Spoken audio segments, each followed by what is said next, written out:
What's good, yo? And welcome back to a brand new movie review.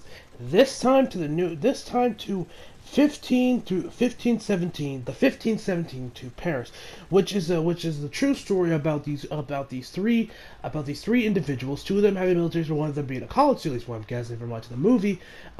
Stopped a terrorist attack. Stop a train hijacking from a terrorist from occurring, and so this recalls their heroism. Blah blah blah blah blah.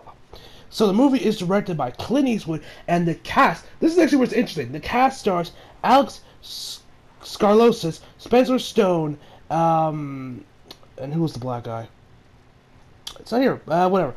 And actually, the cast actually includes, at least for the three main dudes, Alec, Spencer, and the black dude. I think his name. Oh yeah, Anthony. Anthony. I forgot. Yeah, and Anthony. They're actually played by their real life counterparts, so they're pretty much acting as themselves, which I thought was actually kind of cool that Clint Eastwood actually did that. They're getting the real people and actually having them act as themselves in the movie itself. Now, this movie is interesting. Okay, so I gotta say this right now. This movie was okay. What I mean by that is that when I left the theater, I was like, it's pretty good. But I've seen better. And that's mostly due to the pacing of this movie, and I guess also the writing to an extent. This movie is slow. Now, it's not like Exodus, Gods and Kings in the middle, where I'm constantly checking my watch. Jesus Christ, when is this going to end? Kind of slow, but it's kind of like not much happens until the actual event, because most of the movie is essentially kind of leading them in to, what happened, explaining their friendship, how they met, what they were doing while they were chilling, and while they were traveling through Europe.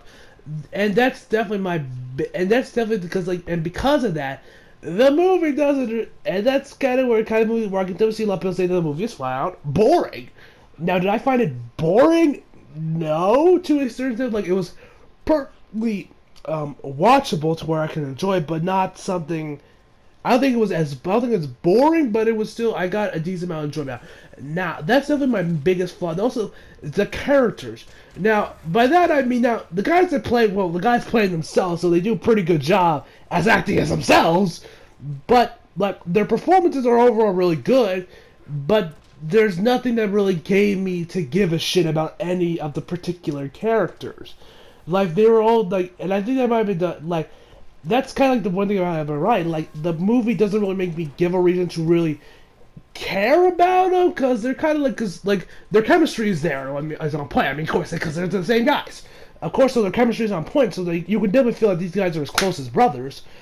But the movie doesn't give me a reason to really give a shit about the relationship, or really give a shit about them in this particular circumstance.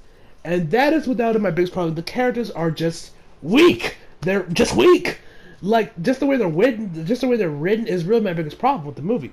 But yeah, besides there's not much to talk about this movie. Now when we do get to the actual event itself on the train, that's when the movie really starts to pick up, and that's when the movie gets good. And that is why my final verdict is what it is.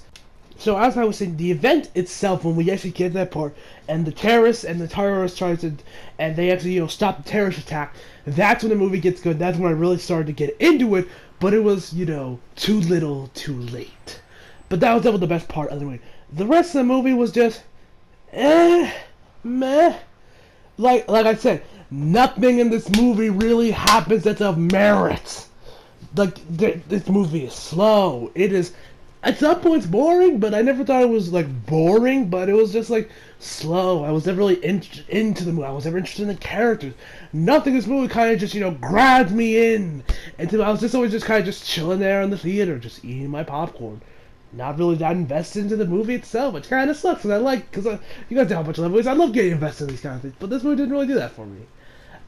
Yeah, this really, honestly, guys, while I did enjoy this movie, if you're I also just say skip this week in terms of movie, because none of you want to see 50 Shades. Let's be honest, nobody wants to watch that movie. And this movie isn't really, if you want to, I'll recommend it. I'm not gonna say don't watch the movie. If you want to see it, go check it out. You'll probably enjoy it. But if you're honest like me, I'm just where I was kind of heads up about this, it doesn't come out this week. I was honestly, if you're asking me, save your money and go catch Black Panther in IMAX next week, cause that movie's gonna be fucking hype. That movie is going to be lit.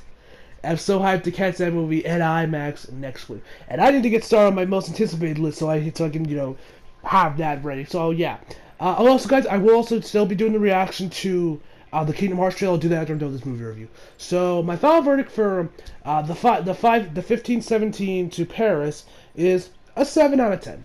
It's a good movie. It's okay, but you'll never catch me rewatching it.